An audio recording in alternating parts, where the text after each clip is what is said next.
gets in, we'll already be rolling. My man. I'm here. Hey, Doug. How you Doug, doing? Good morning. Y'all doing all there he right? is. There he Doing is. good. Doing The good. man. Good. Yeah, all right. We're ready. I'm not gonna hold y'all up all day. So we're gonna get this going. Okay? All right, let's get it All right, cracking. let's get Go it ahead, cracking. Wisdom. See, I got headsets on like I'm in a spaceship. I'm not tech I see savvy that. like y'all. Yeah, that's what they taught us at Jackson State, Doug. That's how to I got you. we got you. All right, here we go. You're stupid, man. Go ahead. All right, 3, 2, 1. First thing we want to know about is explain what this tournament is all about and why it's so important to do this for HBCUs. Oh man, let me just kick it off and say just thank you, Doug Williams, for being supportive. This is Walt Kirkland. I'm the founding president, Hunter Blackman of Prince George's County. HBCUs wisdom are critical. Doug went to HBCUs. I'm gonna let him tell you. This is a great event that we're doing this weekend, right, Doug? Yes, it is. We've done it the last 2 years, and we decided to move to Atlanta in honor of Tommy Dodge, and I think it's a great place. All right. So y'all doing it's a whole golf thing in order to raise some money here. What is the goal here? And Doug, let me ask you this first though, Doug. What does it make you feel like to be involved? You went to an HBCU, you're a Grambling icon, a SWAC legend, a college football legend, a pro legend. So what does it mean for you to be involved in something like this and to give back? When somebody say give back, that's what they mean. And of your time, whatever you got to do to raise money to help a lot of other young people get an opportunity to go to school to get an education. As we know, the money don't flow as well at HBCUs as it do at the Power Five schools. So whatever you can do to help another kid or whoever to get in school, it's worth your time and while to do it. All right, real quick, I'm going to stay on the HBCU for a second here, Doug, because you went to an HBCU. Everybody knows that. Tell me about the importance of HBCUs in general when it comes to whether it's education, whether it's sports, or anything else. Well, let me say this: when I was coming out of school, being recruited, as a football player, as a quarterback, where I wasn't recruited at the Power Five schools or any of the schools that was in the South, in the SEC or the SWC, because they didn't let us play quarterback back then. Well, to say that, it wasn't about sports; it was about education. Back in the day, you couldn't go to those schools, so they had to have somewhere to go, and that's when the HBCU started sprouting up.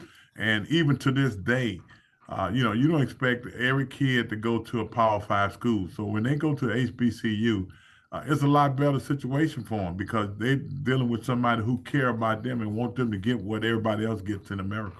Right.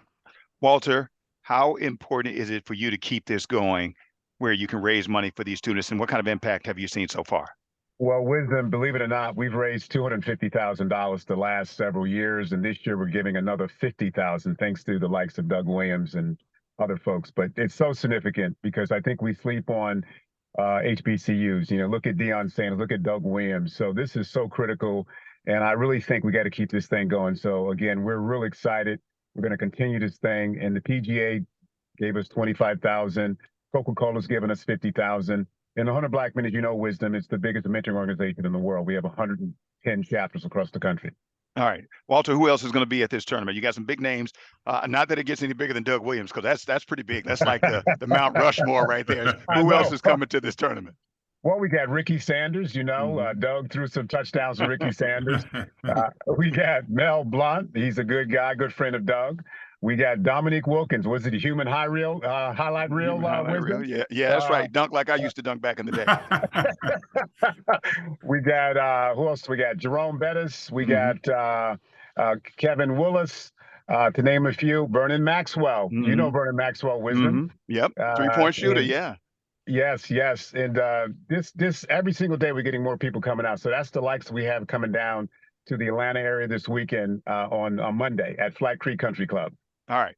Doug, I'll give you the last word on this. And I got to talk about your football team, the local team, the Washington football team. What's going on there, Doug? I mean, are we gonna get this thing turned around, or are we okay? What's the deal? You know what? I feel pretty good about these guys. They've been in some battles. They've been in some tough games. At this point, we're 3-3. I think it's time to break out.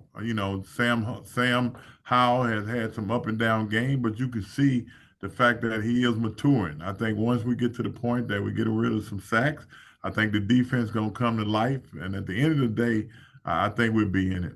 All right. I got to ask you this too, because we're talking about stadiums and we're talking about Maryland, Virginia, DC. Though I mean, now we're talking about they're getting ready to get control of that federal land, so they might be able to put a new stadium over there on RFK's site. Doug, how do you feel about that? How do you feel about that? How great would that be to see this football team back in DC? Well, I think, being in my position here at the Commanders, we got three different venues that are lobbying for this team. We know DC is one of them, and you got Virginia and you got Maryland. I think at the end of the day, it's going to be a situation where it's the best place for the Commanders to play. And I think we all got in our own mind what we think that is. But at this particular time, we got to give everybody the same opportunity. Okay. All right. Doug, when you were at Grambling, y'all used to be Jackson State all the time. Now I think we turned the tide once you left. Once you left, everything changed. Well, you did. But when I was coaching, we still got the upper hands on you. I have to go back. Funny.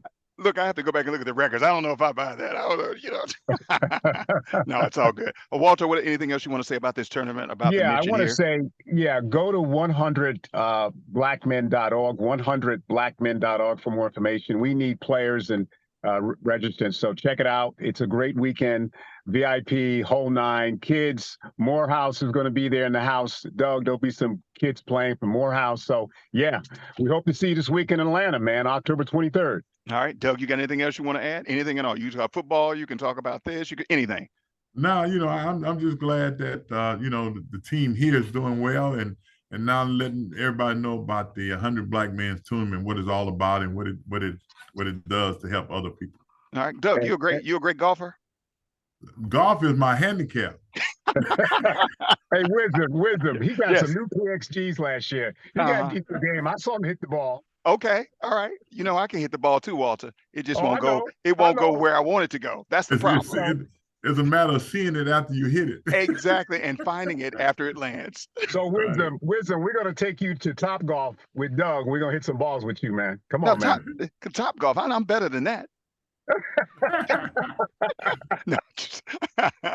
Hey, gentlemen, appreciate you. Thank you very much for your time. Thank you, Wisdom. All right. Thank you, Doug. Thank you, Doug. Thank you, Wisdom. Take care. Guys. Always good to talk to y'all. Take care. Right. Congratulations, Wisdom. Thank you very much. Thank you. Well deserved. Bye-bye. See you, Doug. Bye-bye.